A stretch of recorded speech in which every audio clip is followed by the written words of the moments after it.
SuperVote Saturday. Text your friends like you got something to say. Swipe up, scroll down, hit send without delay. Kamala's a choice, let's pave a better way. Wake up call, it's time to shout. Hit the streets or from your couch. Find that message, there's no doubt we need your vote, come hear me out. SuperVote Saturday, don't hesitate. Let's get Kamala to the top, no time to wait. Every text, every share help create a future bright to fuel the flame. Phones buzzing, it's a movement rising. With a change so energizing. Spread the word, keep on advising. Kamala Harris, it's so surprising. Hit up your group chat knocking. Get those votes, no stopping. Every click pulls the clock. And SuperVote Saturday, we're rocking. SuperVote Saturday, don't hesitate. Let's get Kamala to the top, no time to wait. Every text, every share help create a future bright to fuel the flame. In internet land, it's thrilling to be doing this with you.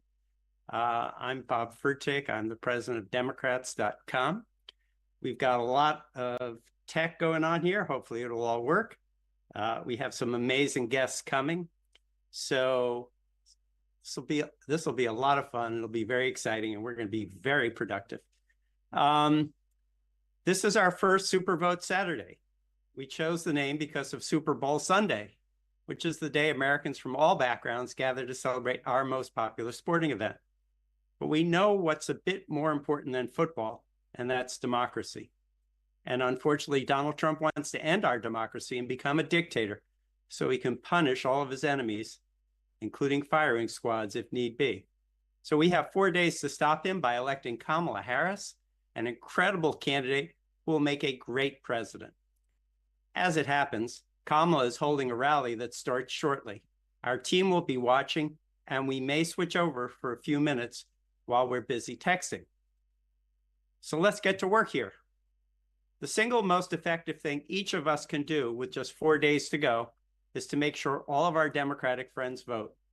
So that's our goal today, to encourage all our Democratic friends to vote by sending them a friendly text.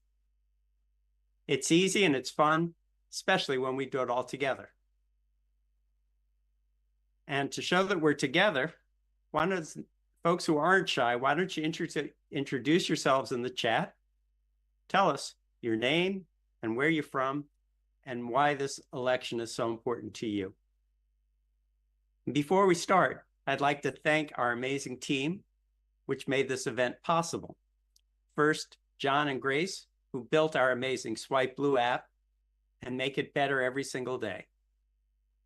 Then Brad, Jesse, and Matt, who run our act.tv team, which is the best live stream team on the internet.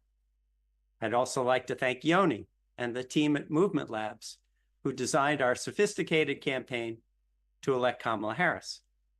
And finally, I'd like to thank all of you who have supported our work over the last 24 years. None of this would be possible without your generous contributions. So let's get started. Let's look at the page where you're watching this live stream. That would be swipeblue.org/live.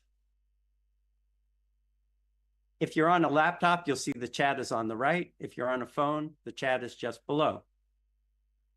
Now let's get ready to text our Democratic friends.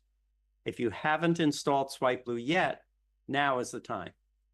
If you're on your phone or your iPad, scroll down on your screen and you'll see a button that will take you to your app store. If you're watching on your computer, scroll down and point your phone's camera to the QR code. This will start the download, and when you open it, we'll ask a few questions to get started. We want to make sure you're a Democrat, so we'll search for your cell phone in our voter file. If we can't find your phone, we'll ask for your name and your state. If we still can't find you, just enter 2000 for your birth year, and then you'll be able to install. Then we ask your permission to match your phone contacts to the voter file so you can see which of your friends are Democrats and what state they live in. We protect your privacy and do not store your contacts. We just match them. You can easily delete SwipeBlue from your phone at any time. Matching can take a minute or two, depending on how many contacts you have. It will take longer right now if a lot of people are installing at the same time. If you happen to get a red error during matching, that means our server is overloaded. Please wait a couple of minutes and try again. If you can't wait or don't want to use SwipeBlue, we added a button to our page that lets you text your friends one by one. And if you're otherwise stuck, please message us in the chat and our team will try to help you. Soon you'll see a count of all your contacts and how many we matched to the voter file. When you see that screen, just click Start Swiping. Then you'll see a list of your Democratic friends in the battleground states of Arizona, Georgia, Michigan, North Carolina, Nevada, Pennsylvania, and Wisconsin. We don't show you all of your friends. We show what we call turnout and persuade voters. These are not your hardcore Democratic friends who vote in every election. Chances are they already voted. But we're focusing on turnout voters who skip some elections, and which makes their votes super crucial this year. And that's why we put a flame next to their names. If you see some of these voters, now's the time to start texting them. Just swipe blue, swipe left, like Tinder, and a message will pop up on the screen. If you don't see any turnout voters, you may see some persuade voters. These are probably not Democrats. They're more independent and may even lean Republican. And some of you may not have any friends who meet these very specific criteria. In that case, you can click the campaigns button at the bottom left and scroll down to our other campaigns like Save the Senate or Stop Abortion Bans. As you look at the list, some of your friends will be colored purple. These are your friends who already voted, so we don't need to text them. Unfortunately, there is a delay between when folks vote and when that appears in our voter file.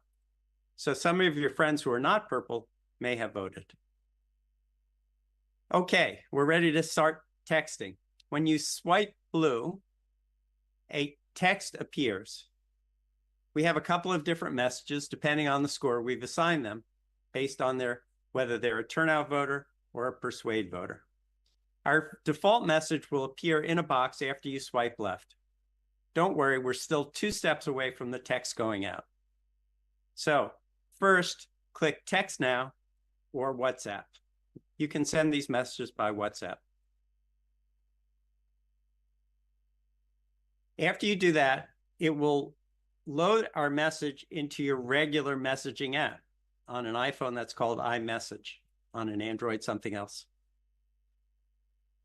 You can click into the message right here, and you can customize the message. And when you're ready to go, just send it the way you always send a text, which is the little blue arrow on iMessage on an iPhone. Only then does the message go out. All right. We're doing great. And we're about to have some guests join us. So I want to be ready when they join. Our first guest is the National Director of the Working Families Party, Maurice Mitchell. Maurice is an old friend of mine. He's an amazing organizer. He's an amazing leader of the progressive movement, an incredibly thoughtful guy. Apparently he hasn't quite joined us yet. So I'll go back to the chat and let's see if there are messages of help that people need.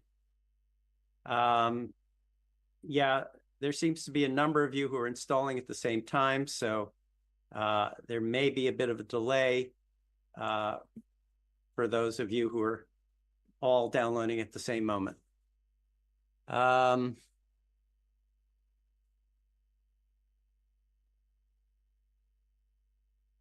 So purple letter I means they've already voted.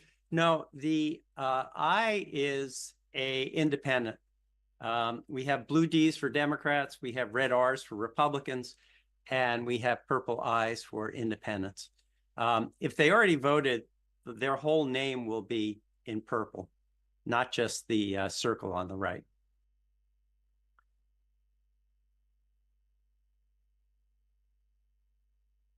I see Jane from Michigan. I see Judson from Arkansas. I see Walter from Texas. I see Greg from Long Island. We had a lot of RSVPs, and this is a long show, a couple hours. So we're expecting people to drop by at different times. We're also recording this for people who can't make it live, who want to catch up with us later on and hear what our amazing guests have to say. So I've heard from a number of you who have already texted your friends. In general, everybody seems to be having a great experience. There's Maurice. Once again, Maurice Mitchell, the National Director of the Working Families Party. Maurice, how are you? I'm doing well. Can you hear me? Perfectly. Wonderful. I'm doing well. I'm currently in Racine, Wisconsin. I'm just got off the turf. Here I'm with my clipboard, you know. So we're on the ground. We're talking to every single voter we could talk to. I'm feeling the momentum. Yeah. I was able to kick off a canvas, and there were so many people from labor unions, volunteers from all over, number of states, local volunteers, people of every race and ethnicity. We looked around and we said, this is what democracy looks like, actually. This is what we're fighting for. We're fighting for the right to be able to engage in our democracy. We're fighting against authoritarianism. Um, you know, what I could say, and again, my name is Maurice Mitchell, National Director of the Working Families Party. We're an independent organization that believes the crazy idea that in a democracy, the people should govern, not corporations and the wealthy. And we're seeing the people power on the ground. WFP started off in New York 26 years ago. And since then, we've branched out to places like Racine, where we have a regular presence. But we have staff and we have an operation in 20 states. We have activists in every single state. And we are running a significant volunteer efforts as well as other efforts in the swing states like Wisconsin. And, of course, we need to block authoritarianism. I don't know how many people who are listening saw what I could only call a hate rally at Madison Square Garden. But if you listen to what Donald Trump had to say and what all of the folks that represented him in MAGA had to say, it's all about hate and division, fear, a very scary fascist vision of strongman politics. Donald Trump has talked about lining his opposition up and executing them on more than one occasion, talked about deporting people that he disagrees with, talked about using the National Guard and the military against the enemy from within, and he's been clear that those are our neighbors that he might have political disagreements with. So the lines couldn't be clearer, the stakes couldn't be clearer, which is why I'm doing what everybody should be doing. I'm the National Director of the Working Families Party. What am I doing? I'm knocking on doors, right? Everybody should be reaching out to voters, either people people in your friend network, your work network, your community, your neighborhood, or work with organizations like the Working Families Party and other organizations to phone bank, to text, to actually get out there. And listen, if you're currently phone banking, then your job is to recruit another person to the phone bank. And so I just want to thank you so much for participating in our democracy and for not being lulled into the idea that you are a political observer, right? When you're watching the news, when you're scrolling online, when you're doing all those things, when you're looking at the polls and trying to figure out if we're plus or minus past the margin of error, that's the activity of a political observer or a political pundit. We don't need any more pundits. We need organizers. And you guys are the organizers that are going to close the margin of organizing, having those real conversations where people are wrestling with things like, how do I afford life-saving medicine? How do I stay in my home? which party is going to ultimately fight for me and my family. I hear a lot of misinformation and disinformation. I don't know if I should vote or not. You all are on the front lines, having those conversations, helping people lock in their voting plans, being able to convince people that there is a wide pro-democracy coalition that they should be a part of. And so thank you so much for playing your role in this historical moment in world history. When all said and done, we will remember this moment and we'll remember the things that we did together. So thank you again. Thank you so much.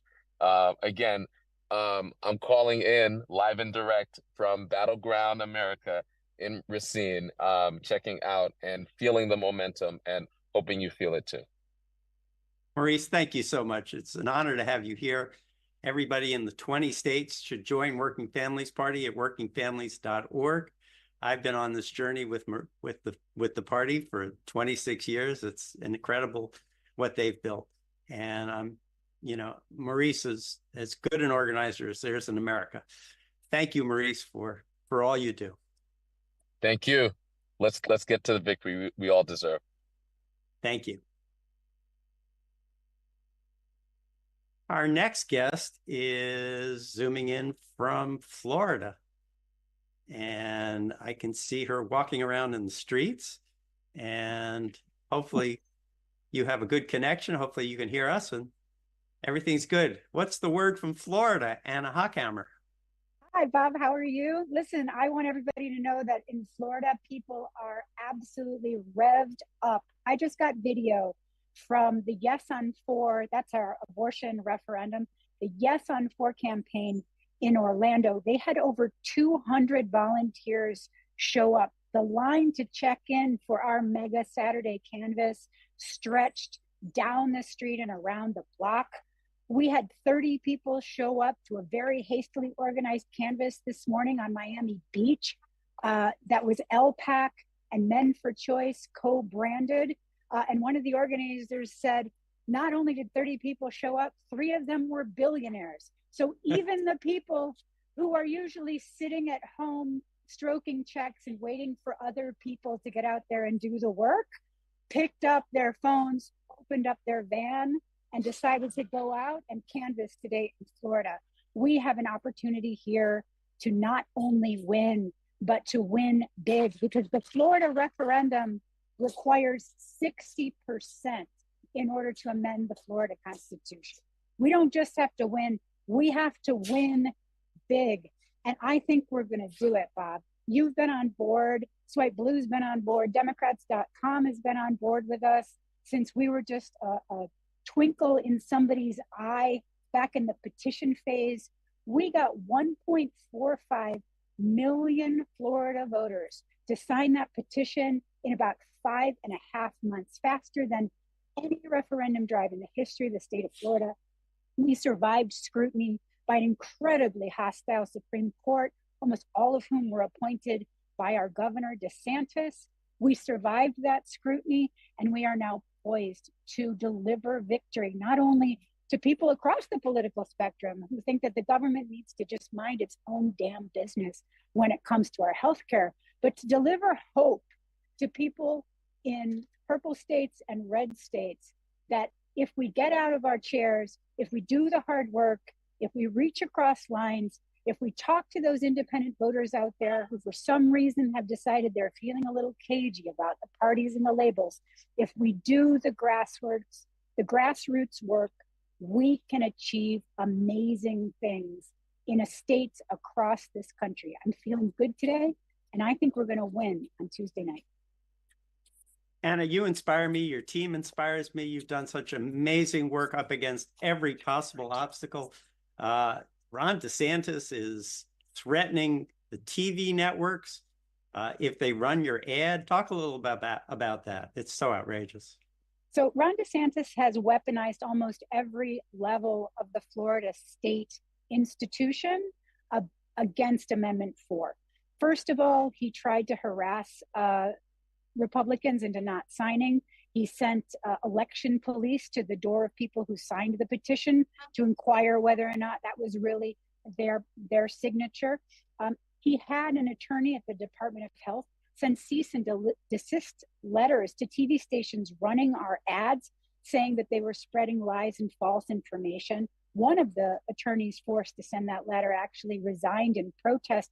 And as the federal judge put it, when he signed the stay on enforcement of those threats against TV stations, he said to the Florida Surgeon General Ladapo, "It's the First Amendment, stupid." That's what he wrote in his order. DeSantis is traveling across the state, using his resources to fight Amendment 4. He's spent approximately $20 million of taxpayer money through the Department of Transportation, the Department of Health, the Agency for Healthcare Administration, to organize thinly veiled public service announcements, which are actually anti-Amendment 4 and anti-Amendment 3 ads. And in his latest salvo, he announced at a press conference that any doctor who supports Amendment 4, and we've had almost 900 physicians in the state sign on to a letter supporting Amendment 4. Any physician who comes out supporting Amendment 4 should be investigated by ACA and the Department of Health and have their license to practice medicine in the state of Florida stripped from them. So there is no question that we are a grassroots organization in a David and Goliath scenario here, one of the largest and richest state apparatuses in the United States has deployed against us, and yet we are still poised to reach a super majority victory on Tuesday night. Floridians are fired up about freedom, and I think Americans are too. Just to emphasize how important Florida is regionally in the South, there's no state right now where you can get an abortion. So talk about how important Florida is for women across the South. Listen, the Florida abortion ban precipitated a public health crisis in the southeastern part of the United States, the likes of which we have not yet seen anywhere else. Florida has long been a refuge for women from the Southeast who needed abortion care. We have a right to privacy, an explicit right to privacy in our state constitution, which for over 40 years was interpreted as protecting not only access to abortion, but access to birth control.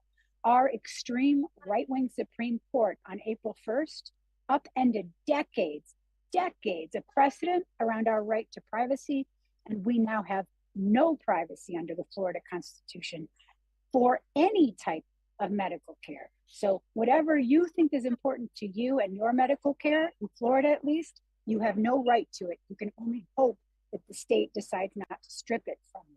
So we're not only historically the second largest providers of abortion services in the nation, second only to California, we are an international destination where for generations, women from Latin America and the Caribbean who live in countries that are hostile to abortion access have been able to come and receive appropriate modern reproductive health care. All of that is gone.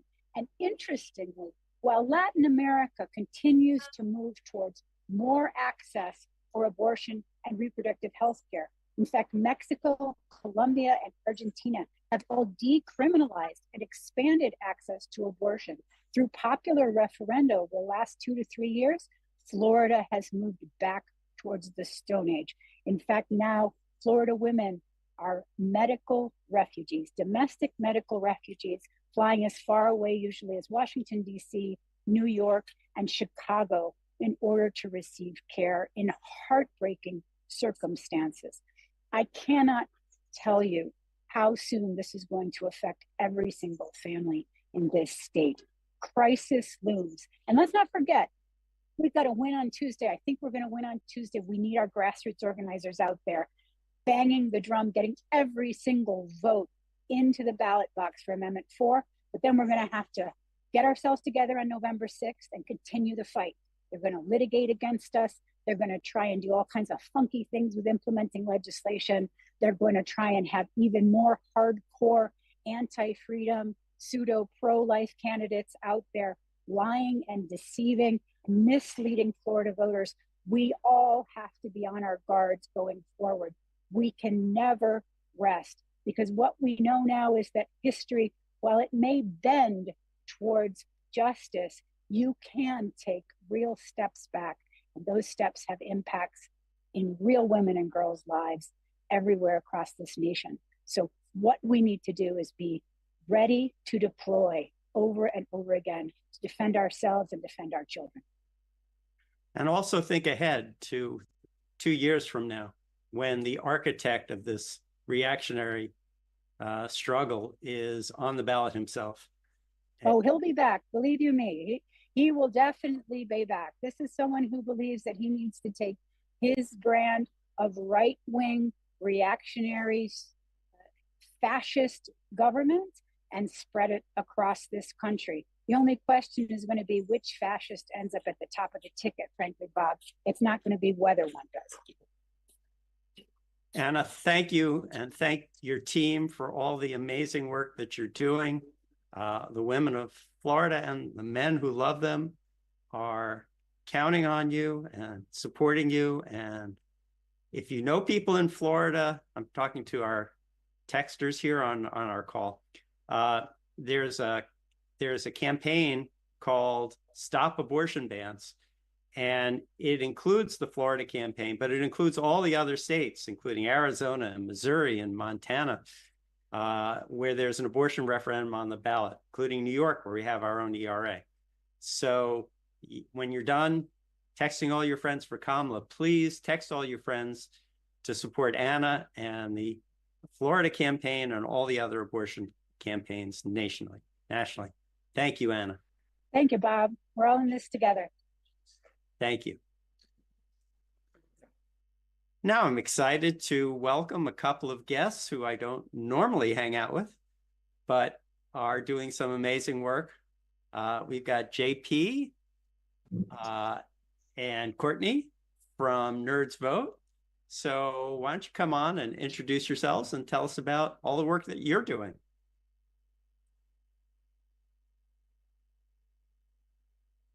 Well, JP, you're muted. You'd think after several years I would have figured this out. Hi, I'm JP Carley, a co-founder of Nerds Vote, and this is Courtney. Hi, I'm Courtney Taylor, also a co-founder of Nerds Vote. I'm sorry, it's a little bit hard to hear because I'm out in Nevada canvassing at the moment. But so I'll let JP do the majority of the talking. But I'm really happy to be here. Thanks for having us.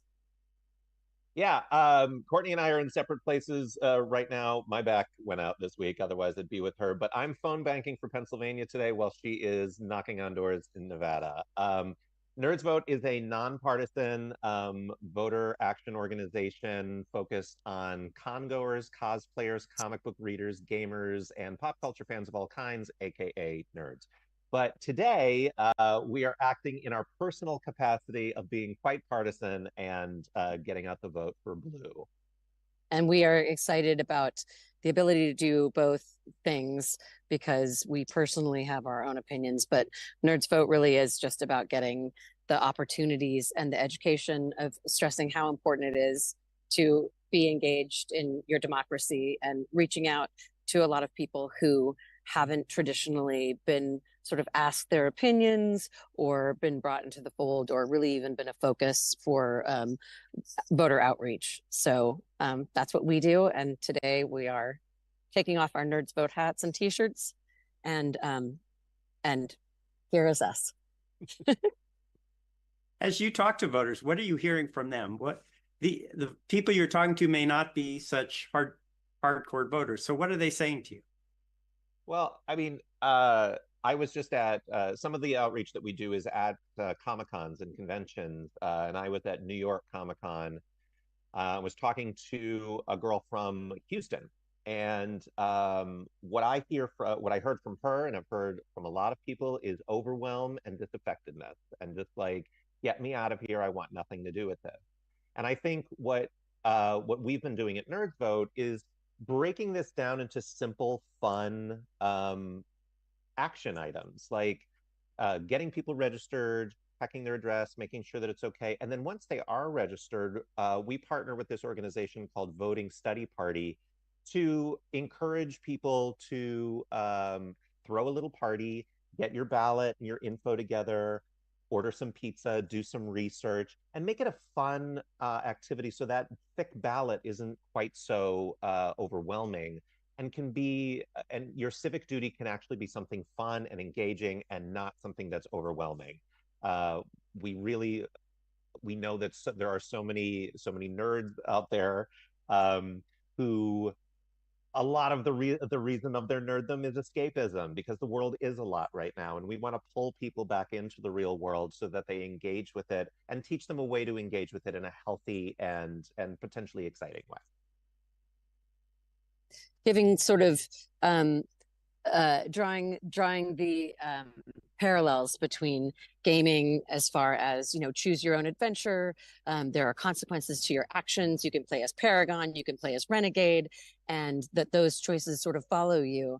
And so people are, I have found, very receptive. I was just at the Pittsburgh Game Expo last month, and I was really pleasantly surprised.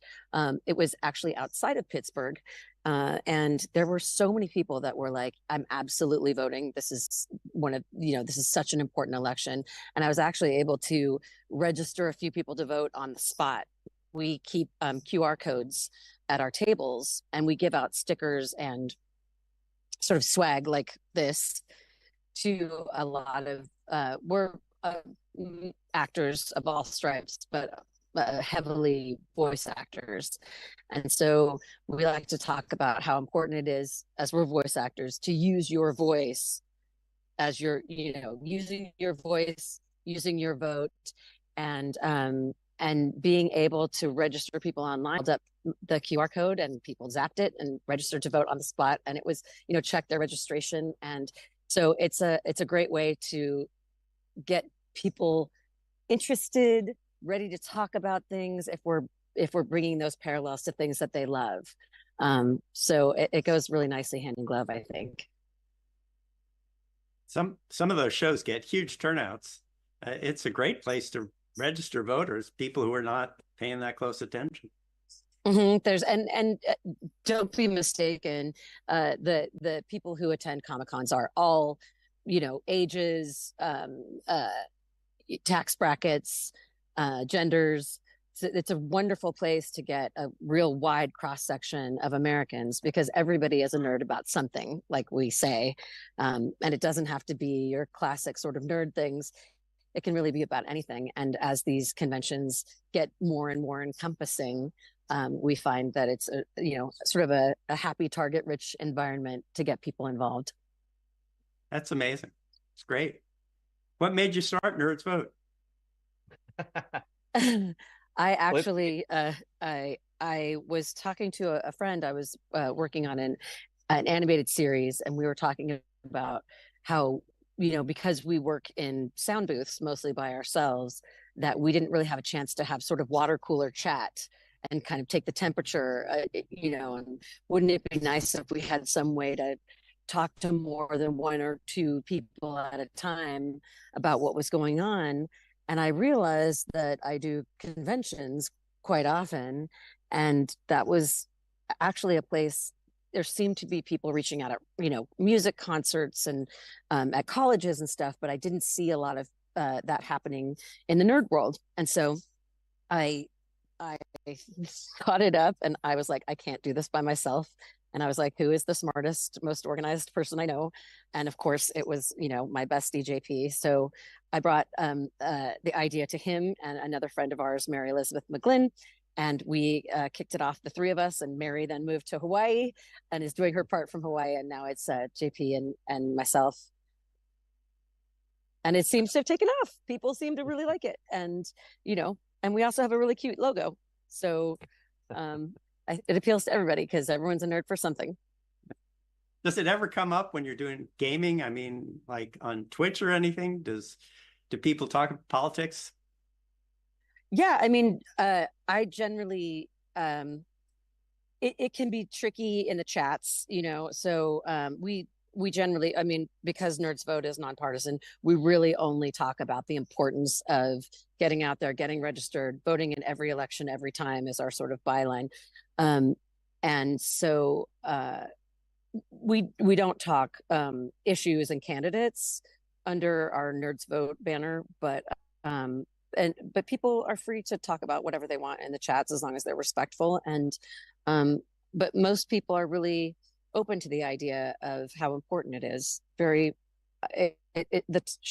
tide has definitely shifted from when I was doing conventions, 4 or 5 years ago, where people are like, it doesn't matter. And this year and the last couple of years, it seems like people are like, and in other countries as well, which is really great.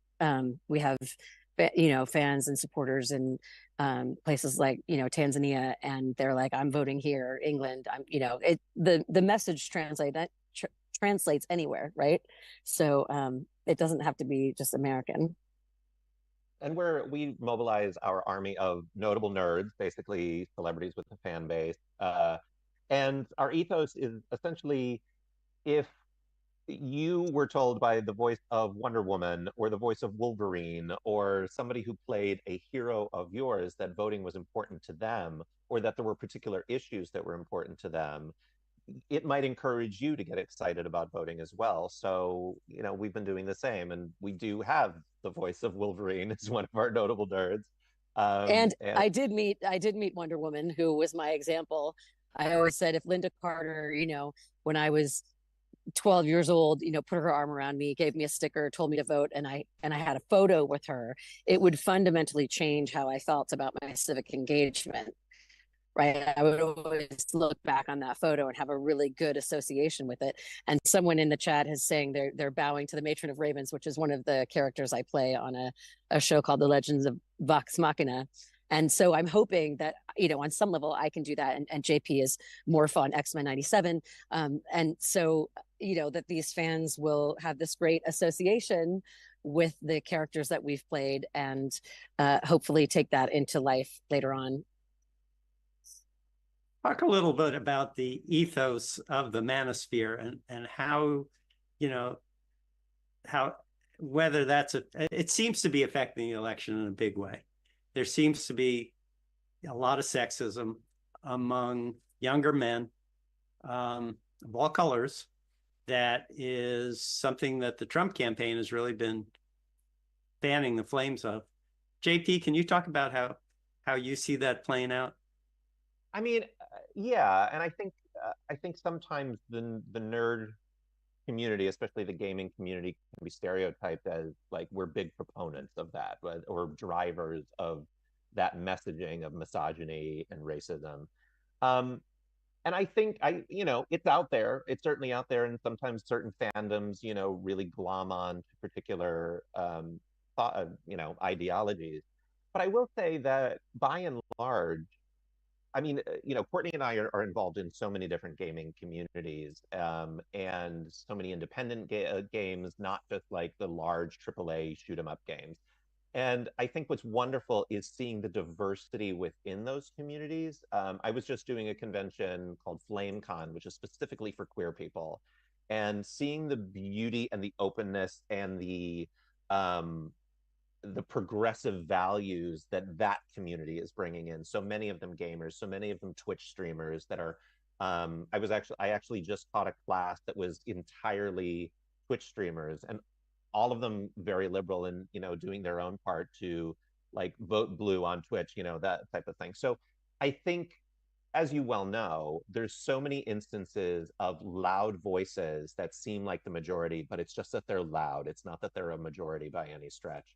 So I think, we need to be the loud ones and show that the gaming community and the overall nerd community, it is not just about like the sexism and misogyny that we hear about. It's actually communities of diversity and showing the multifaceted nature of American life and progressive values.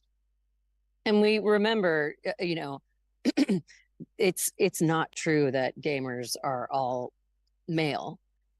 There is almost 50% of gamers are women, and of all ages. So it's not a monolith, even though people like to make sweeping generalizations about groups.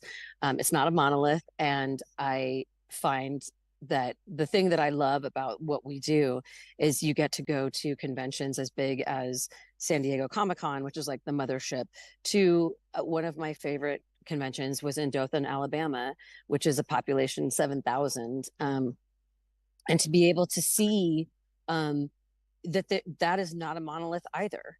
That all of these sort of generalizations we make about different areas of the country, different, sized cities and towns, there are always a variety of people, and the people that it truly is just, don't judge a book by its cover, because there are all kinds of people represented all over the country, no matter how small the town is. And also, people that you think maybe wouldn't listen, you can have conversations with. I do think, like JP is saying, like sonically things get taken up by the angriest people. But I do think that the majority of folks are willing to listen and be educated.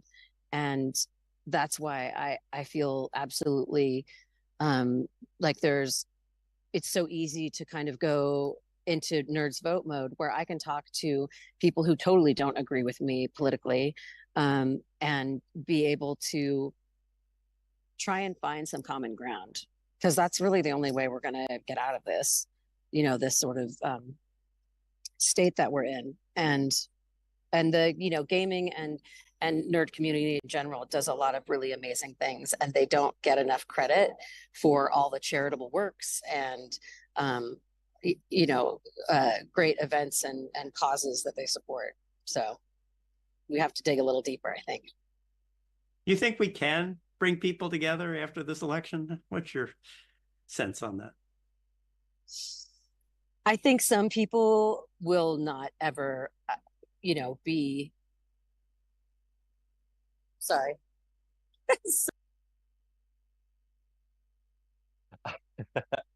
Sorry, there's some noisy canvassing going on. Go ahead, JP. Yeah, I mean, it is one of those tricky things, because there are, think of some of the dividing lines of the issues, and so many of them are about issues that disenfranchise whole communities of people, and it's easy to come back together after we've argued about the garbage truck schedule, or some economic handlings of issues. But when we're arguing about somebody's personhood or their intrinsic rights, it's hard to shake hands and come back to the table with each other after that. I do think that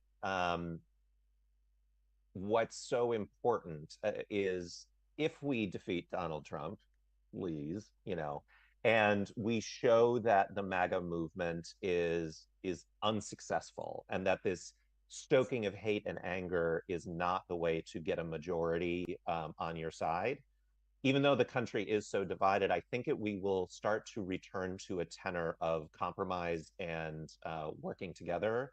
And yeah, we'll still be divided on some of those big issues. And as Courtney said, there will always be people that are like, at all times. But I do think that as we start to recognize that the only way we solve things and move forward peaceably and in a way that actually can get us forward is through compromise and working together. That whole working across the aisle thing, it's sometimes a difficult pill to swallow, but it's something we have to do. So it's finding that commonality, and I think defeating this rhetoric is key to starting that process of healing and seeing the importance of common ground.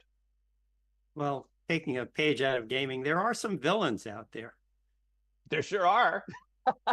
And the person that was just speaking before me, Amanda, she's dealing with one of them. well, there we have in Florida, we have a villain. We also have the richest man in the world, who's playing a very villainous role in this election. How do you see his impact?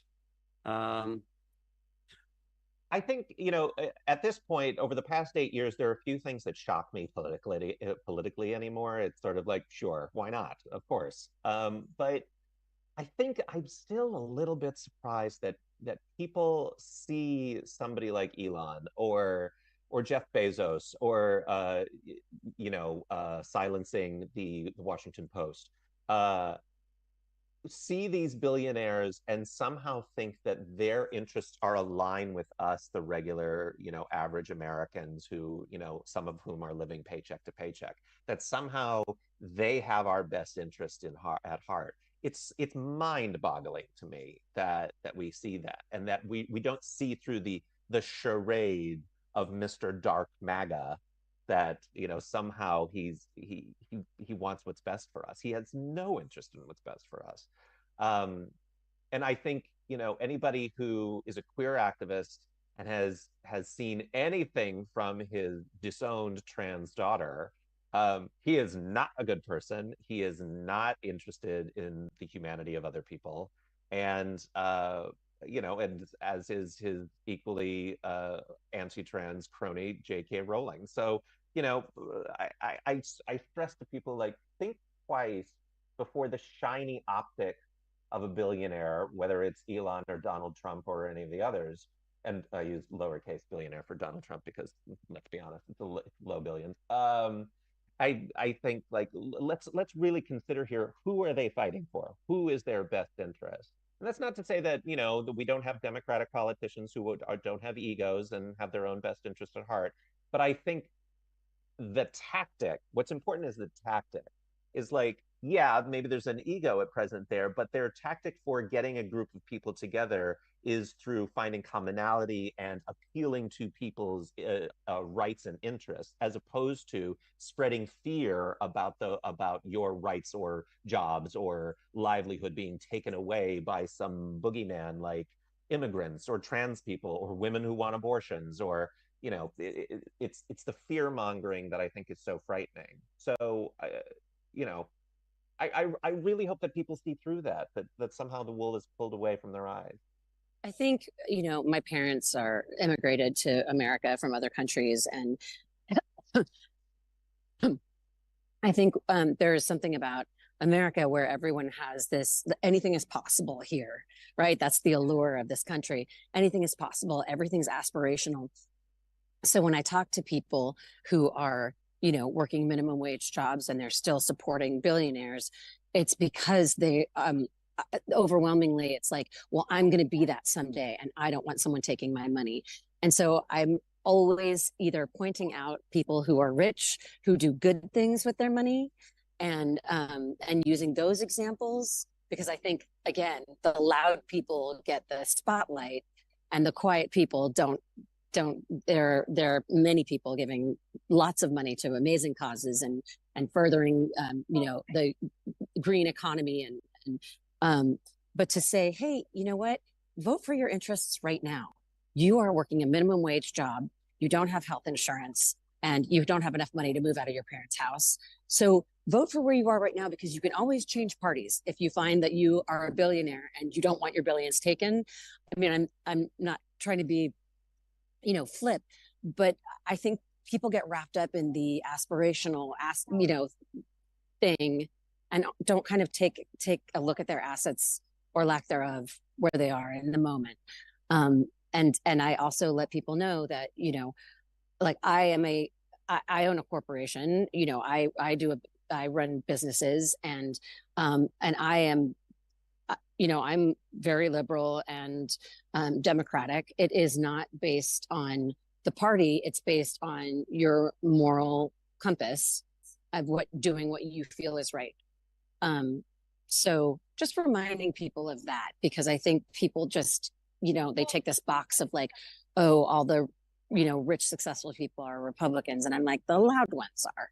So, just to keep reminding people of good examples, and that, you may feel differently in 20 years, but where are you right now?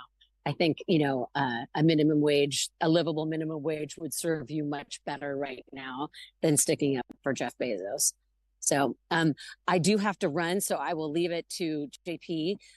But I thank you so much for having us, and I hope to work with you guys again in the future. Do something, anything else, call us. And JP, take it away. Thank you guys so much. Courtney, knock them dead. Knock on those doors. Have fun. I will. All right. Thanks, Thanks, guys. I love what she's. Go ahead. Yeah, I mean, just to piggyback on what you said, especially when people like Elon and Jeff Bezos, maybe they're aspirational and people see them as like, I'm going to be that someday, but they are actively working against you, the average citizen, from becoming them. If there are billionaires out there who, like she said, are working to uplift people and bring people up the ladder so that they have an easier life. Those are the people that we should be looking at, not the people who are actively trying to tramp you, like to pank you down and pointing to like, oh, don't look at what I'm doing, don't look at the tax breaks I'm getting or the you know, all of the benefits that I, as a billionaire, will be getting. Focus on this other group of people that is harming you. One of the original nerds, of course, is Bill Gates. Bill and Melinda Gates, their foundation does such incredible, incredible work. Incredible work. And they were never political until this past year. And maybe it's because of their kids who are quite political. Phoebe, the daughter, and the son. But they are now speaking out, writing big checks, and taking a stand, which, you know, when I was growing up in tech, Bill Gates was, you know, he was our god. Of course. So I think that's great. And there are other billionaires out there like Mark Cuban, who's out campaigning. But I love Trump had a lot to say about him in the middle of the night, didn't he? Yes, he did. But I love what Courtney said about, you know, you can always change parties when you become that billionaire that you dream of being. But until then, you know, it's interesting. There's that old adage that has been floating around for some time that's like, when you're young, you're a Democrat, but as you get older, you become a Republican.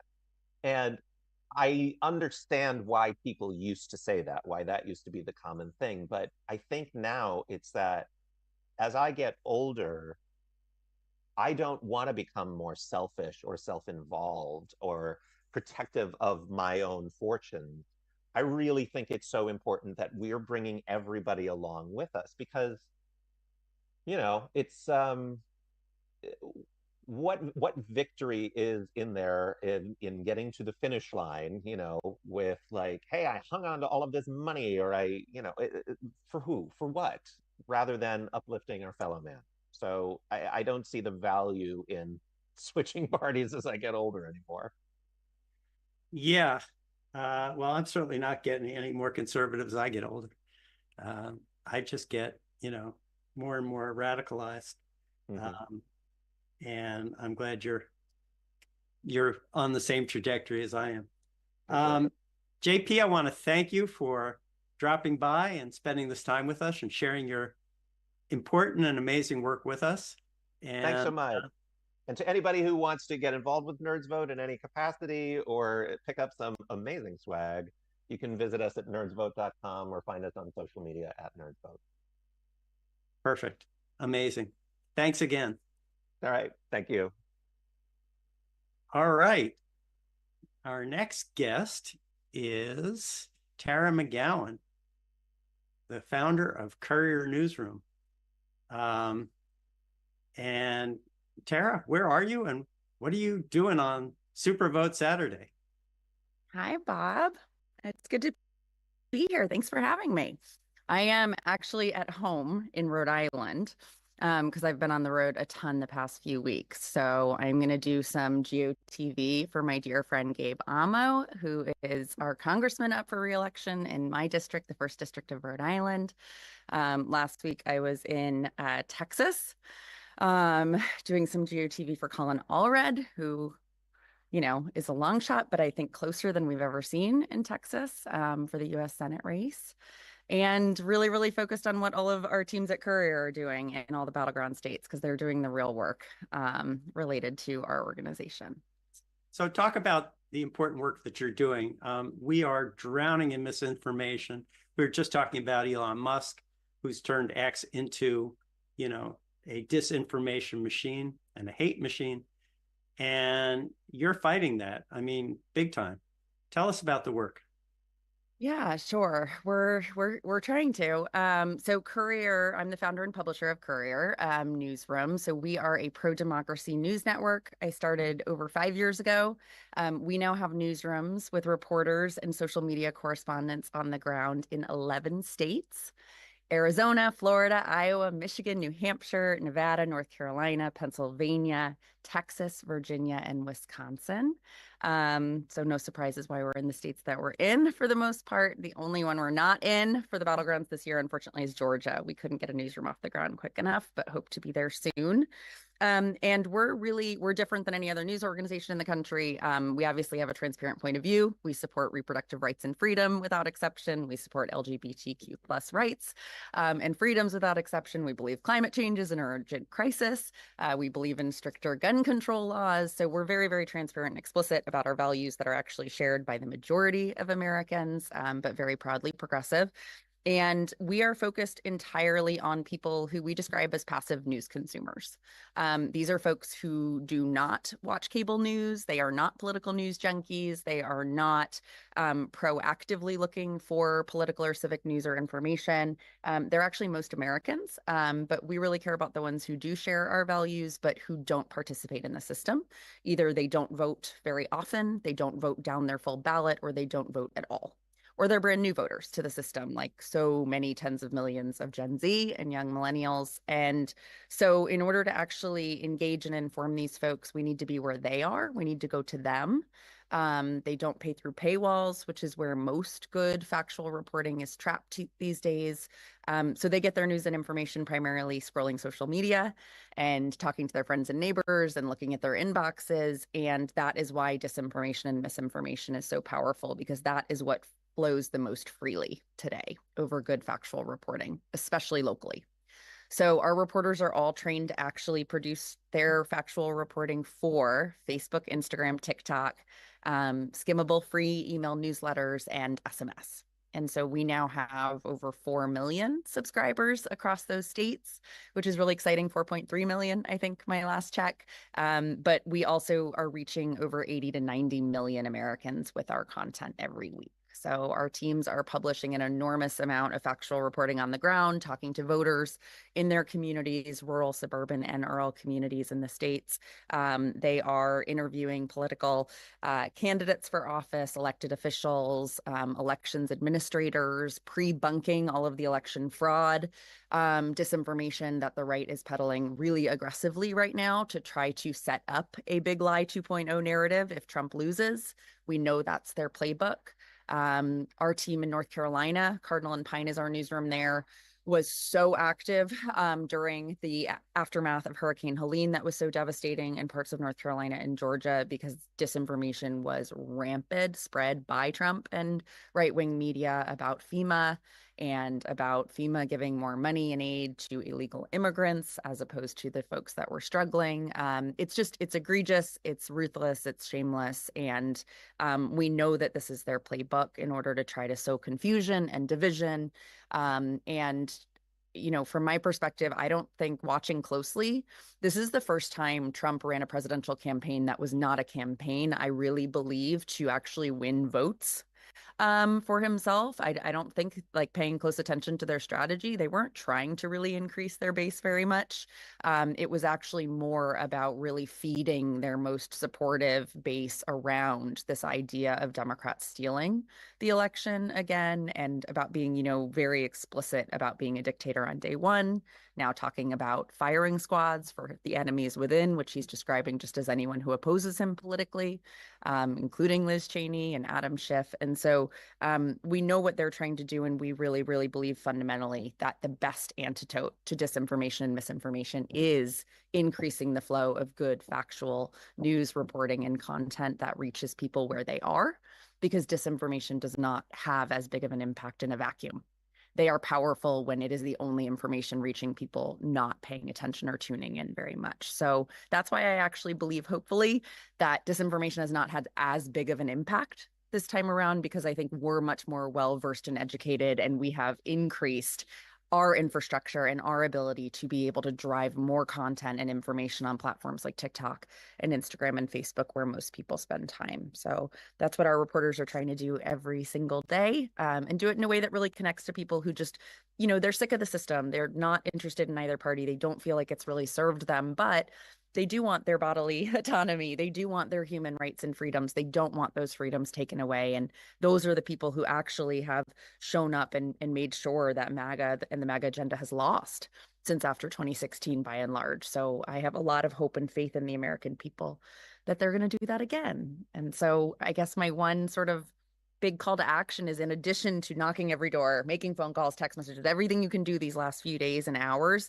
is to remember that you have an enormous amount of power and social currency in your own smartphone, in your hand, sharing all of the good content, sending important news stories without a paywall to people, your friends and neighbors in these states, on the listservs that you're on, or the messaging groups, the SMS threads, sharing on your Instagram stories, on your TikTok. You never know who's going to see something that you post and it's going to change their mind. And it happens every day. So we all have to remember that we have an enormous amount of agency just with the ability to put more good, factual, and progressive reporting and information in front of people who aren't looking for it.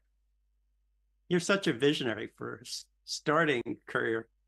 You know, you look at the Pew polls now, the Pew studies, and people getting their news from TikTok. The numbers are extraordinary. And if you and Courier wasn't there on TikTok, what a void there'd be. Yeah, and there shouldn't be, but you know, a lot of people really, you know, they find it controversial for good reasons. Of course, there has been a bill passed and signed by Biden that will force a sale, if it isn't contested, of TikTok. But our very strong belief at Courier from over a year ago was that this was going to be the TikTok election. Facebook really defined the elections in 2016 and 2020 in a big way, and TikTok overcame them in terms of reach and influence of the majority of eligible voters in this country who now are under 40.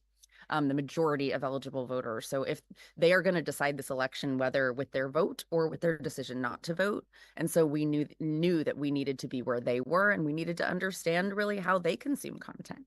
I now feel older than I've ever felt because so many of the young people who work at Courier are teaching me things every day about how to work with the trends and work with the algorithms. And I'm so proud of them because Courier now is one of the top 5 political news accounts on that platform in this country. And that's simply because they have really thrown a lot of spaghetti at the wall and learned what connects with people. And most importantly, it's a volume game. You just have to be publishing constantly for that algorithm to reward you. And so our team publishes around over 500 original videos on TikTok across the network every week, and increasing. And it's wild to see how that rewards the accounts and getting more eyeballs and more traction. And so we hope that what we're doing encourages other news organizations and progressive organizations alike to really invest in reaching people there while it is still a really powerful platform here. Yeah, we've tried at act.tv, but the volume is daunting, keeping up with the volume. It is. And it's crazy because I think a big reason that we're doing so well, our team, is because they're frankly just clipping a lot of content that's on cable news and television that aren't reaching young people. And so they're giving them a way to do it where a lot of the cable news channels and shows are not investing in that. So we see that as a big part of our responsibility, is getting information even that we don't produce, but and we can vet and cite in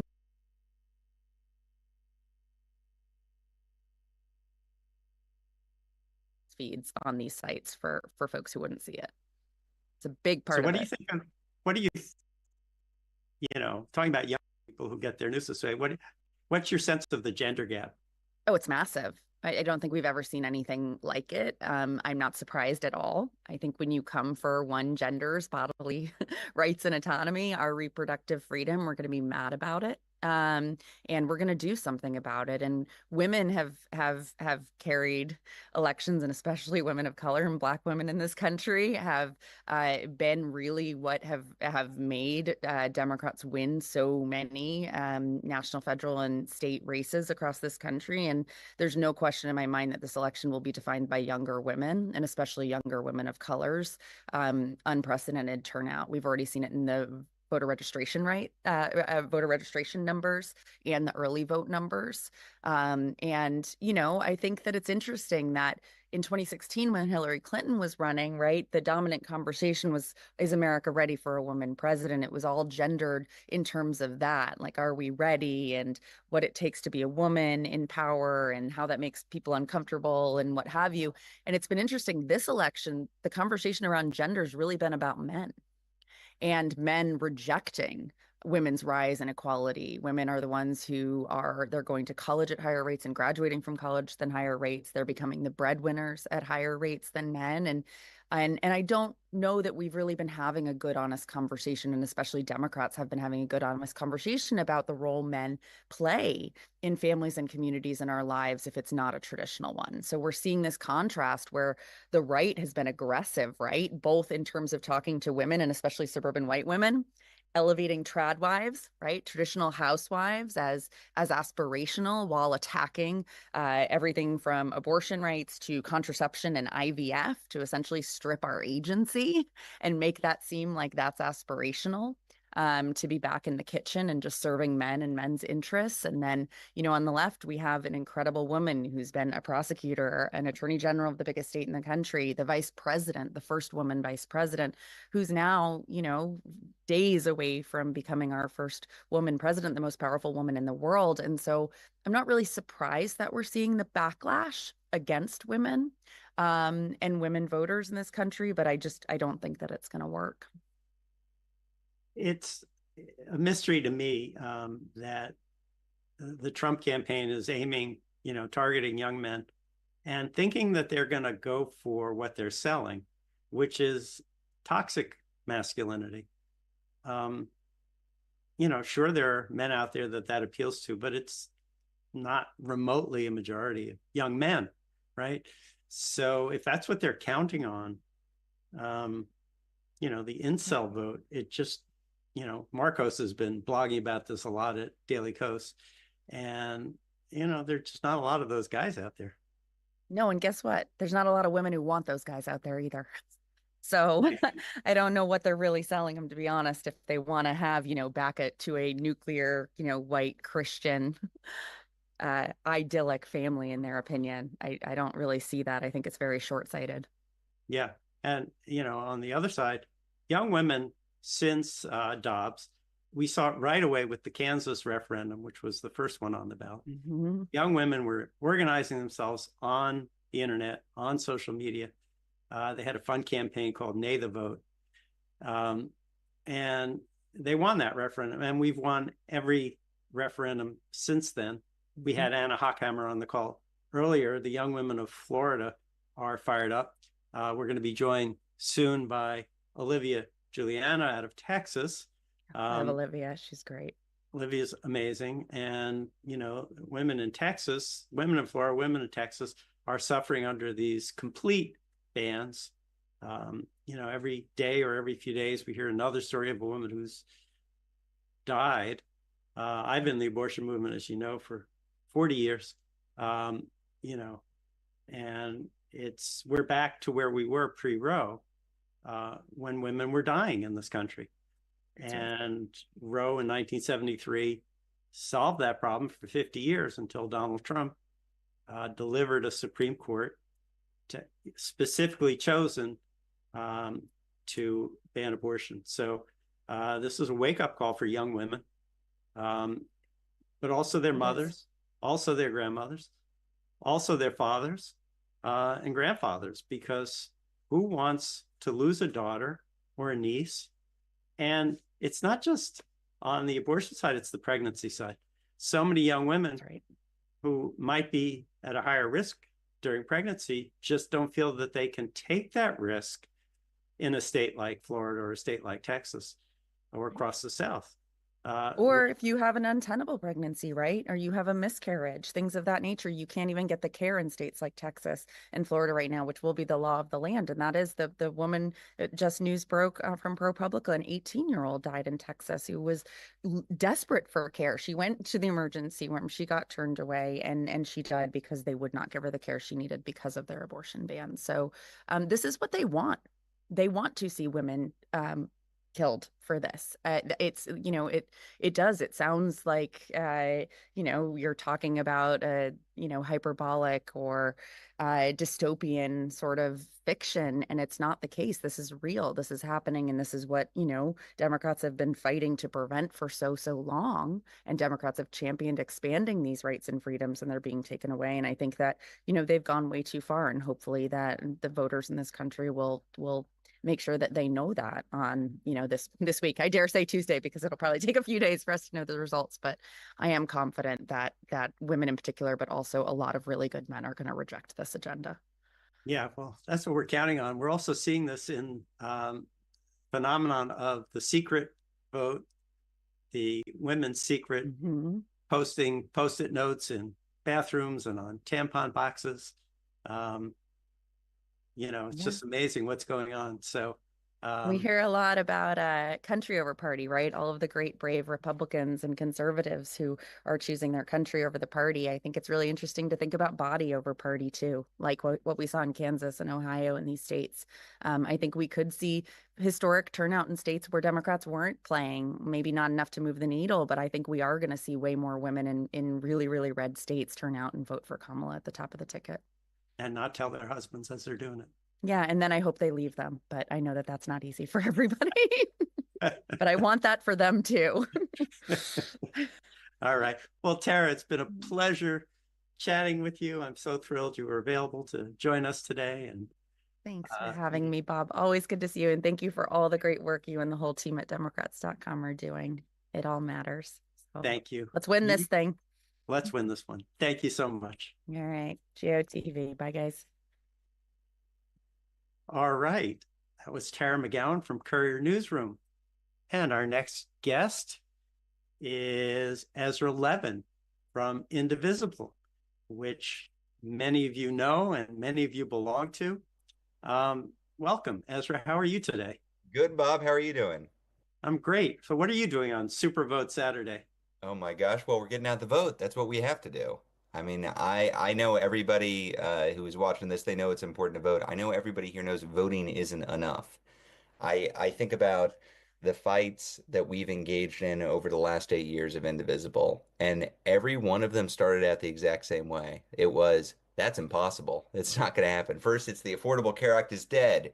You're not going to save that. Not going to happen. And then in 2018, take back the House of Representatives, impossible. Gerrymandering, Trump, and voter suppression. 2019, impeach the bastard. How are you going to get Dems to do that? 2020, make him a one-term president. 2021, win 2 impossible Senate runoffs in Georgia. Forget about it. 2022, there's a red wave coming. Turn it into a trickle. Nuh-uh. 2023, win in Kentucky, win in Virginia, win in New Jersey, win in Ohio, win anywhere MAGA's on the ballot. How are you going to do that? It's 2024. Look, I don't know if we're going to win. I think we're going to win. And I know 6 months ago, everybody said impossible. The Republican Party is unified. Trump is strong. He's going to win. And the thing about each one of those fights, from the Affordable Care Act through 2023, every single one of those fights started with impossible. And then it was like, well, they're probably not going to do it. And then it was, well, they might do it. And then it was, oh, they're probably going to get it done. And my favorite point in that process is after we do it, it's, oh, well, it was always going to happen. So we are on the path from impossible to inevitable. And we're about to make this inevitability. Right now, it's they might get it done. And each of those battles, from saving the ACA to building the blue wave to getting Trump out of office, et cetera, it wasn't foreordained. These things were done by people doing the work on the ground. So Leah's out in Nevada now. We've been in Michigan and Pennsylvania and Georgia and Texas and all over, talking to indivisible groups on the ground, indivisible members on the ground who are saying, well, I guess I got to do this. And they're talking to 10 neighbors or 50 neighbors, or they're canvassing with the campaign, or they're doing postcards, or they're doing text banking, or they're phone banking. At this point in the process, with just a couple days left to go, look, people are going to be asking you for money. That's fine. Donate to the causes you want. But the number one thing you can do in this moment right now is volunteer. Find a way to get out to vote. If you're in a battleground district or state, you ought to be talking to your neighbors, because that's what's going to make the difference. Ezra, you're running a neighbor-to-neighbor program. Is it too late to sign up for that, or is Oh, that? Bob, what a great question. I love getting that question. No, it is not too late. If you've got neighbors, it's not too late. This program I'm jazzed about is the jewel in the crown of our Get Out the Vote program. The way it basically works is we give you, if you are in a battleground state or district, this is for House, Senate, or Electoral College, we give you 10 sporadic Democratic voters, which is to say, folks who are on our side, folks who will vote with us if they get out to vote. And we give you their names and their addresses, and you can go give them that nudge that they need to get. And what we've done is we've tested it across 15 states in the last cycle. We found it is twice as impactful as traditional canvassing. I think anybody who is canvassing knows it works. It gets out the vote, but you got to travel across town or across state lines, and a lot of people don't answer the door. Being able to just talk to your neighbors and being able to say, hey, I just live down the street. Just wanted to let you know you can vote over there. That's your polling location. It's really important. Here are the issues I care about. What do you care about? Having a conversation, building community, and building that force that we need to build the majority that we need to win. That's it. That's what we all need to do. So no, it is not too late. You can go to allinforharris.com or go to indivisible.org and sign up. But most importantly, whether you're doing neighbor to neighbor or you're volunteering with somebody else, I think the best form of voter contact is the voter contact you'll do. It's the voter contact you'll do. So I would love you to volunteer with Indivisible, but if you're already working a program, if you're already canvassing, if you've got a postcard party, awesome. Keep up with that. Get more people in. We need to get as many voters out as possible. There's a common misconception they need 270 electoral college votes to win.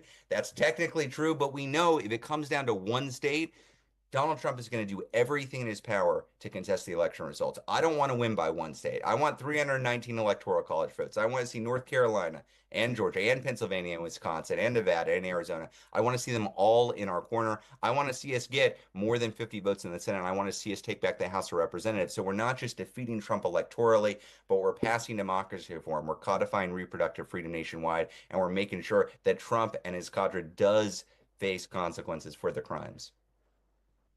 I love the way you frame this, and I love the impossible to the inevitable. I'm just thinking back to how Kamala Harris became our nominee. And at that time, that notion was impossible. And look at how far she's come, and we've come since then.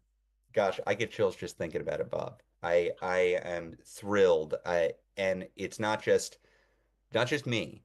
When I talk to my Indivisible group leaders all around the country, when I talk to voters all around the country, you see there has been this shift in how the electorate and how volunteers are viewing this election. It is not a group of folks who are just coming out to vote against MAGA or vote against Donald Trump or vote against Project 2025. That's half of it. Don't get me wrong. That is half of it. But it is that with the contrast, this excitement to come out and build a Democratic trifecta with Kamala Harris leading it, that, look, it's palpable. It is exciting. It is thrilling. I'm sure many folks who are watching were volunteers or work in some way on the 2008 Obama campaign. That's the last time I felt something like this. The energy out there, the enthusiasm, the excitement for the future, to be there on MLK Day 2025, which is Inauguration Day for Kamala Harris, to take the oath of office. We want to live in that world. And I don't know if we'll live in that world. Nobody does. It is a jump ball according to all the stats, all the data that we have, which means we should feel really empowered right now. This is not foreordained. It's not that we're definitely going to win or definitely going to lose. The polls are within the margin of error. The election is within the margin of effort. The more we put into it, the more likely it is to go our way. Yeah, I wish we could have a national get out the vote event. That's why we created SuperVote Saturday. We can all make a difference in this, Yeah. and whichever way suits us the best. As you say, the best way to contact voters is the way you're contacting voters. You know, I remember the start of Indivisible. There was just a PDF. It's just an incredible story. The fear that Donald Trump, nobody expected Donald Trump, obviously, to win that election in 2016. And you guys stepped up and provided what was so desperately needed, which was, how do we fight back? I hope we don't have to think about how we fight back again. But if we do, I'm sure you're giving a lot of thought. How do you see the post-election struggle going? Yeah, so I have a newsletter going out tomorrow that touches a bit on this. And there, just because there's so much news right now, but the news doesn't have a lot of information. So you've got this deluge of, oh, this is happening at a polling location, or this poll says that, or this model says that. And in reality, no piece of news in these last couple days of the election is going to give us an answer to the question we all have, which is who's going to win. You're not going to find that out. It's just not going to be out there. And that can produce a lot of anxiety. So there are two ways that I deal with that anxiety. And one is what we've talked about, actually contacting voters. I will say, like, I was knocking on doors with indivisible groups all over Georgia last weekend, and there is just this sense of peace and calm and community and righteousness that comes with actually getting out there to do the work that is so been put aside the impact you're having on democracy and on this campaign. It's good for you. It's good for you to do. So I hope people do it just for their own emotional health. So that's one thing. We've talked about folks doing that. The other thing I do is plan. I plan. And while we can't know the future, we can know the range of possible futures. So we've spent the last several months planning for 4 different scenarios. One is a contested election scenario, like I discussed. I think there is no world in which Donald Trump just willingly concedes the election after he's lost and says, yep, I lost and Kamala Harris is now president-elect. Not going to happen. Now, it matters how close the election is for how serious that threat of election sabotage will be coming from Trump land, but we know he is going to engage in some form of election sabotage or some attempt at election sabotage. So we're planning for that with a large group of pro-democracy, progressive groups at the national level, and we have been for months. And then we're also planning for 3 scenarios after the dust settles. After the dust settles, we will have a president-elect. I hope that it is Kamala Harris. But we will have a president-elect, and so we are planning for a scenario in which we win everything. We've got the Senate, we've got the House, and we've got the presidency. We're preparing for a separate scenario where Kamala Harris wins, but we don't take either the House or the Senate, so it's a split government scenario. Worth noting, we haven't had a Democratic president come into office without the Senate since Grover Cleveland. It's been 140 years since we had a president. There's not a modern precedent for this, and so we wanted to plan for what exactly is that going to look like and how can the grassroots be part of the effort. And then, of course, we plan for a Trump scenario, a scenario in which we do lose this presidency. And what I will say is we all know that's catastrophic for the country. It's catastrophic for the democracy. It's catastrophic for the planet. And we're going to have to do a lot of regrouping and organizing and rethinking about how we can best operate in a country that is under threat from the presidency and possibly the Congress. I don't think it will be the exact same as 2017, but I also know there is no solution to a threatening authoritarian that doesn't involve an engaged constituency across the country that is pro-democracy and well organized. So one way or another, we're going to need folks to push to make the Kamala Harris presidency a legislative success. We're going to have people organized to push to protect their neighbors, their community, and our democracy going forward. But I think about that stuff because I like to plan. That puts my mind at ease. I want to be prepared afterwards to be able to talk to indivisible groups all over the country. I think the number one thing that folks can do to make our lives easier on November 6th is to contact some voters right now and straight through November 5th. Yeah, I'm totally with you. And for those of you out there who are using SwipeBlue, we haven't really checked in on that. You can text all your friends in the purple states and the battleground states. Then you should text all your friends in the Senate states to save the Senate. There are some states that are not high on people's radar, like Nebraska. Yeah. Nebraska, Missouri, Florida, Texas, Montana. We got to hold on to Nevada and Ohio, where I think we're going to win Arizona, but we should do a full court press. We don't know where the breakthrough is going to be. There are always surprise elections, and we've got a shot at all of those. So I fully embrace that approach. We need to do a full court press there. Yeah, and the Senate is so important because if we elect President Harris and we want her to appoint Supreme Court justices, a Republican Senate will just block her, like they did with Merrick Garland. So, we need a Democratic Senate, and we can pick up some of these seats. I was watching Ted Cruz dodging questions of abortion the other day. Ted Cruz is the worst, obviously, and he's got some competition too, so that says something. I'm a Texan. There is nothing I would like more. There's nothing I would like more. There's no better poetic justice I could envision than it's 2025. Kamala Harris has been inaugurated. There is a Democratic Senate, and there is a vote on a bill to codify reproductive freedom nationwide. And the deciding vote on that bill does not come from Ted Cruz killing it, but it comes from a Democrat voting to codify reproductive rights nationwide from Texas. That future is in reach. That future is realistic, and we ought to be working to make sure it's reality. Your point that we might not get Supreme Court justices if we fail to take the Senate, it was Ted Cruz who days before the 2016 election, when it looked like Hillary Clinton was going to win, was publicly saying, well, if we have the Senate, we're not going to confirm any of her judges. He was saying that publicly as of October and November of 2016. So you were exactly right, Bob. We have to take the Senate if we want to make sure that the courts don't remain packed by MAGA justices. And if we ever want to get out of this 50-50 gridlock that we're in a presidential year, Texas is our future. If we could turn Texas blue, which is, within reach. As a Texan, how do you see that?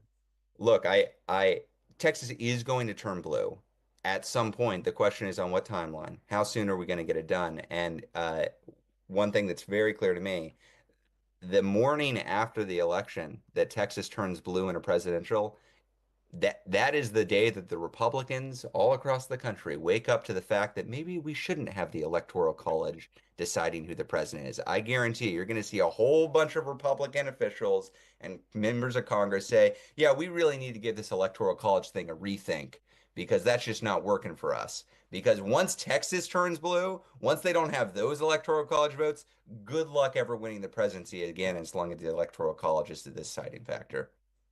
Yeah, that would be it. That would be it forever.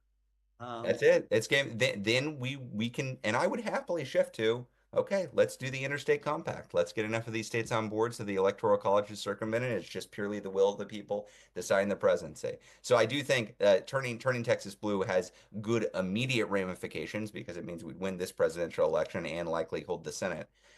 But it also has good long-term ramifications for democracy. It means that the Republicans would be forced to actually contest for votes all over the country and not just in 7 swing states like we do every 4 years. We had Anna Hockheimer on the call earlier from Florida talking about Ron DeSantis, who's up in 2 years. Well, Greg Abbott is up in 2 years. I don't even know if he's term limited. He's up. I tend to think Greg Abbott would like to run for president, and the other person who's up is John Cornyn, who would like to be Senate Majority Leader. Right. So Texas is going to be super critical. So everything we do now this week to turn out Texas voters that we know is helping build towards 2022, which could help us flip Texas, for the long term. Look, I think one of the reasons why we're running as close now is because Beto ran a spirited campaign in 2018 and generated a lot of new voter enthusiasm, opened up a lot of new communities that had not been talked to before, and we were building on that. A lot of times with these campaigns, you got to lose several times before you win. That's how you do it. Oh, and Tori's here, and I'm talking about Texas. You got to look, you've got to talk to Tori about Texas. Come on, get her on here. She's going to tell you how we're turning Texas blue.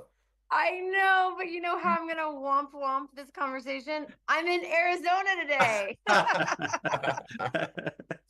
I am block walking in sunny Arizona. I'm literally on the trail. You can see the saguaro trees, I think they're called, in the canyon here. And I've been hitting doors.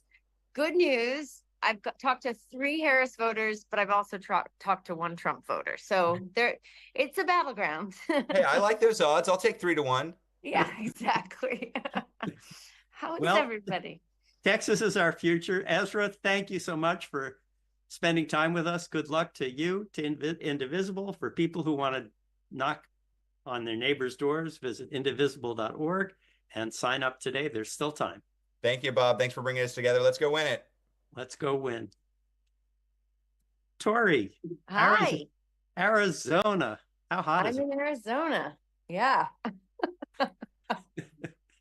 What are You're you gonna ask- hearing?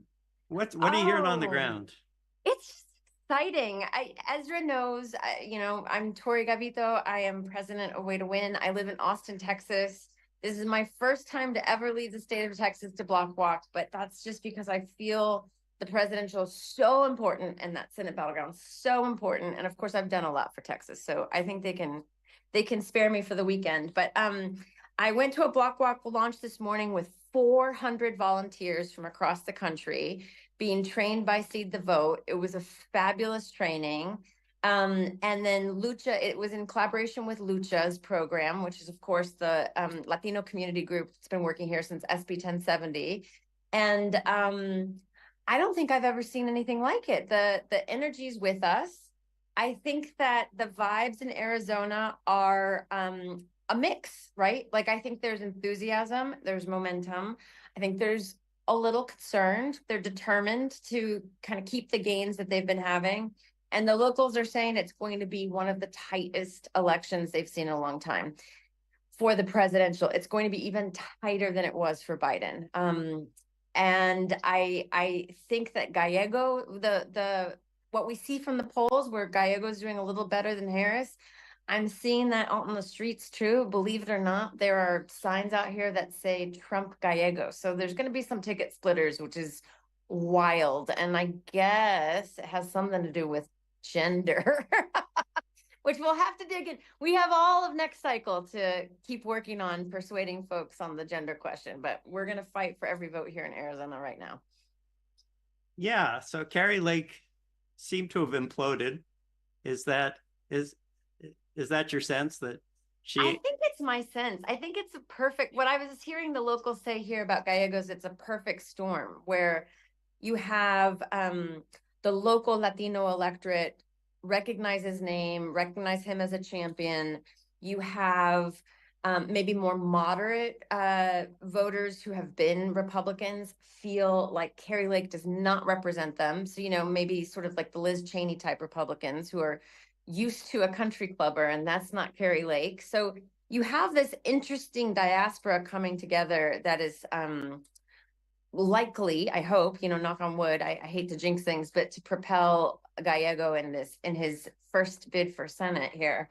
But yeah, she seems quite disliked here in the state as not representing kind of the ideal for Arizona, for sure. And people are sticking it to her as being one of the reasons why there's so many questions about election security and I was just having a conversation on the door with a voter who was so worried about drop boxes being set on fire that he's going to physically go in to vote on Tuesday. So, Carrie Lake started a lot of that drama that has created that violence.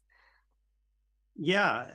Thank God we won the attorney general's race in Arizona in 22 because he was a terrible election denier, and that race was a couple hundred votes. Yeah, for sure. Yeah, thank goodness. All of the attorney general's race, the governor's race, it's better conditions to be having these conversations Arizona is going to be one of the states that is going to take time to count. And as we've been notified, news desks are not election officials. So we want to let the officials of the state tell us when it is every vote is counted. So Arizona is going to be ground zero for that, being patient and letting people do their jobs to count every vote. Yeah, well, that's so important. I want you to talk about Way to Win because, everybody here might not know the story. It's a wonderful story. Talk about it. Okay, so in 2016, I remember sitting, with my family watching returns come home in Texas, and I was getting phone calls like for weeks in advance from I was doing political work in Texas, and I would get phone calls from my friends in Michigan saying it doesn't look great. And I'd get phone calls from my friends in Florida saying it doesn't look great. And I would get phone calls from folks in Wisconsin saying it doesn't look great. And so I remember feeling like, oh my goodness, people on the ground knew when they were knocking doors that the voters were not with us. And there was nothing that was connecting that ground game with local intelligence, with resources at the national level that could fill that gap quickly and move quickly. And so that plus recognizing that we needed to look seriously at the South and Southwest. By 2016, I was looking at data that showed, despite none of the political resources, Arizona and Georgia were knocking on the door saying, like, we're here, we're ready to flip. And so, going around a number of kind of the Democracy Alliance and a number of spaces, donors would say, well, why would we invest in Texas when Arizona and Georgia haven't flipped yet? And when I looked at the data, I said, well, why don't we flip them then? Let's go do that. And let's do it by 2020 so that we have plan Bs in case the blue wall doesn't hold or that sort of thing. And so we put serious investment into Arizona and Georgia in those early years. And by 2020, but for Arizona and Georgia joining the column, Trump would have had a much narrower path to contest the election results in 2020.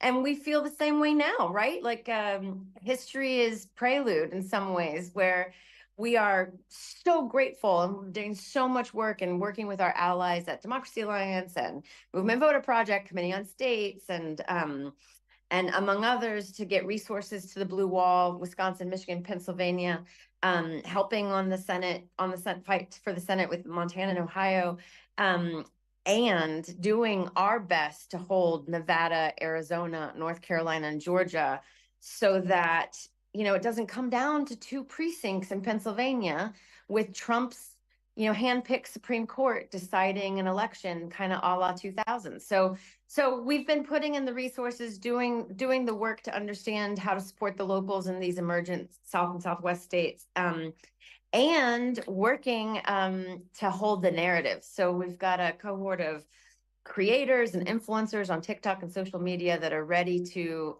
hold the narrative as we count every vote. Yeah. The work you've done and the work that you funded through Way to Win has been amazing. Transforming Arizona goes back to Joe Arpaio, and it took years. It took years to turn Arizona around, and it's now just 50-50. It's still even. Georgia, Yeah. same thing. Stacey Abrams got started a decade ago. This is long-term work. You can't win. You can't flip these states in the 2 months of an election. No. Yeah, there's no just astroturfing into Georgia and expecting to understand the neighborhoods or the culture. Same with Arizona. It takes time. And I think the lesson too is it takes time to understand how the culture shifts, So Lucha is best positioned, for example, to have tough conversations on the doors with Latino voters who may who may be shifting because of cross pressures around things like the economy and the border. Lucha's best positioned to do that. You're not going to have consultants flying in from DC in the last couple of weeks having those conversations. So yeah, it's great to be trained by them, and it's great to be out here with them.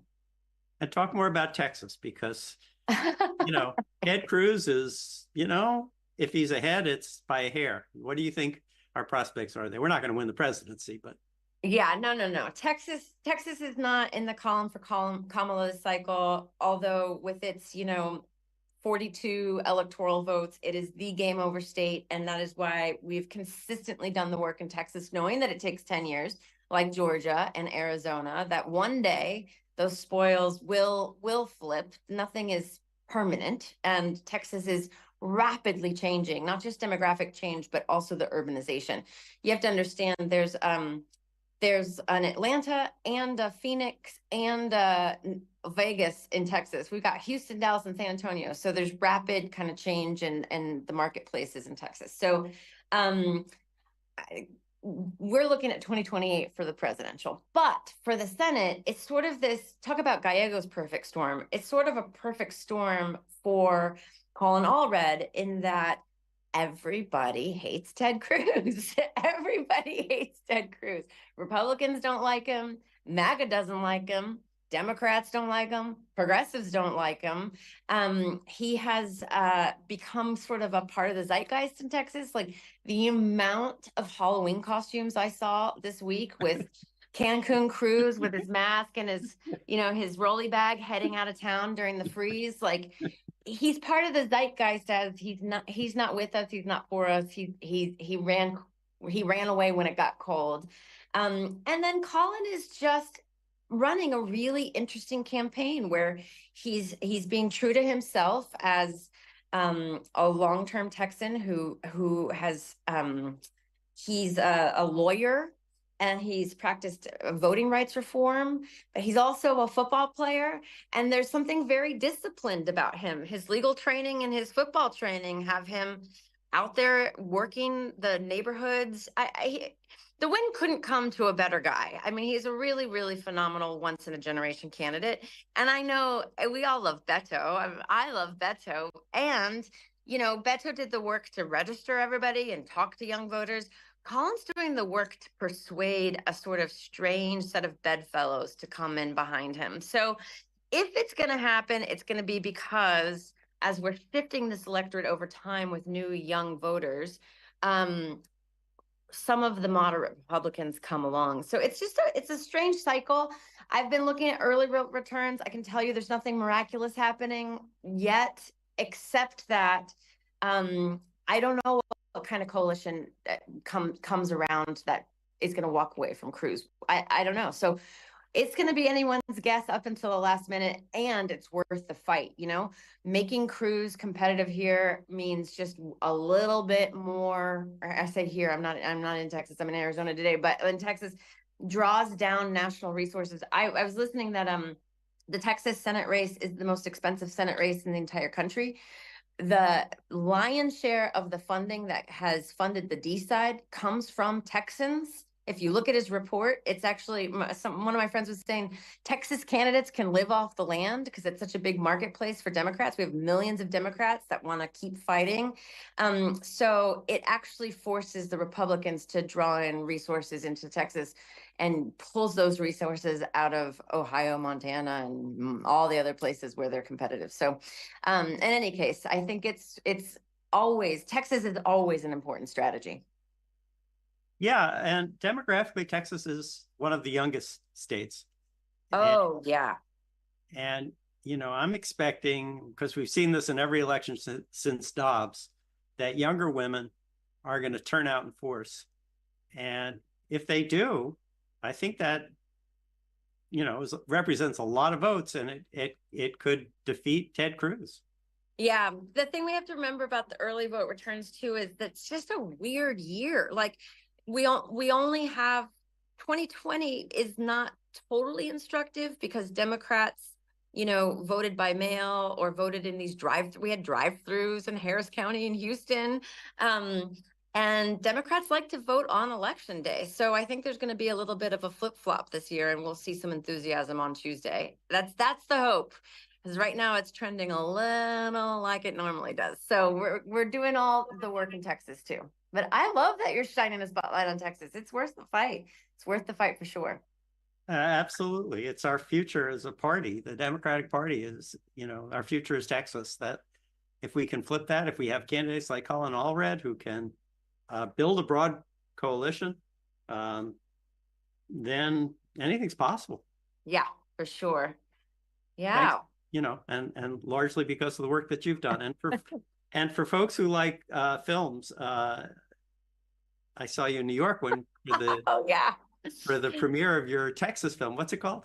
Texas USA. I think you can stream it on Apple TV. It's a lot of fun. It talks about the history of Texas and the organizers in the film that are showcased, like Brianna Brown, Texas Organizing Project, continues to do the work. So I know we think of Texas as a diverse state, but people need to understand it is truly diverse. There are more Black Texans than in any other state. We have the largest Black electorate in the entire country.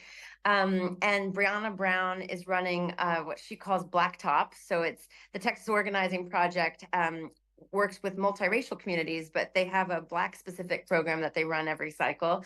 And so she's running, again, one of the biggest Black field programs in the state. We have organizers with Planned Parenthood Texas Votes and a number of other outfits out there talking to women and young people. So there's a lot of ground game in Texas right now. It's amazing. It's so exciting. It's so much fun. We're going to wrap things up here. I wanted to thank you, Tori, for spending this Thank time you. with us. Yeah. And, we wish you luck in Arizona and in Texas. We'll be rooting for you on election night. Thank you. I'll be back in Texas for election night. I'm going to do GOTV on Tuesday in Texas. So I'm getting Amazing. home. Fantastic. Well, I can't think of anything that'd be more fun than to see Ted Cruz go down on election Oh, night. I know. All right. Let's put on candles. Let's light the candles. Thank you, Bob. Have a good one. Thank you. You too. Take care. Bye, everyone. All right. Well, that's been so much fun. I want to thank everybody who's come here and joined us in this chat. Sorry, I haven't been able to pay enough attention to it. I hope your questions have been answered in the chat. I know a lot of you are texting away. I get your messages through our texting system. Sorry, Olivia wasn't able to join us today. She had family issues, and Tom Bonnier was busy on MSNBC today. But we had a great lineup of guests and a great conversation, I think. And thank you all for coming, and let's keep turning out our friends, and let's do this again soon. Wake up, we got a mission today. Tell them don't delay. SuperVote Saturday coming your way. We got Kamala Harris leading the fray. Rise up, let's make some noise. Hit those screens with your voice. Time to vote, time to make the choice. SuperVote Saturday, let's rejoice. Grab your phone, tap that screen. Mobilize your friends, we're living the dream. Kamala's got the fire, know what I mean? Let's light up the night like a winning team. From coast to coast, we're sending out. Every vote counts, let's end the doubt. Together we stand, we scream, we shout. Kamala Harris gonna knock it out. Rise up, let's make some noise. Hit those screens with your voice. Time to vote, time to make the choice. SuperVote Saturday, let's rejoice.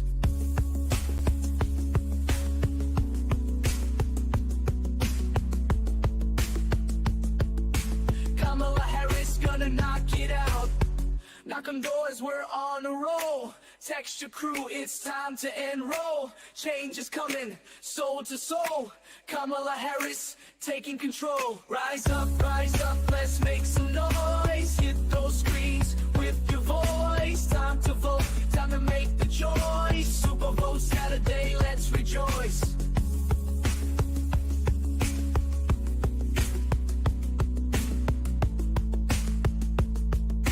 Kamala Harris gonna knock it out. Rise up, let's make some noise. Hit those screens with your voice. Time to vote, time to make the choice. SuperVote Saturday, let's rejoice.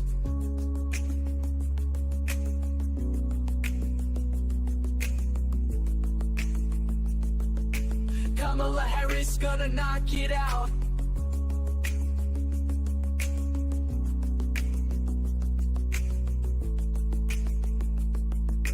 Kamala Harris gonna knock it out.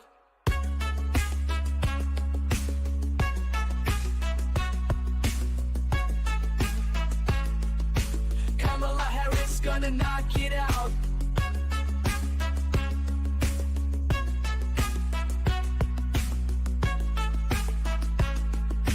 Kamala Harris gonna knock it out. Rise up, let's make some noise. Hit those screens with your voice. Time to vote, time to make the choice. SuperVote Saturday, let's rejoice.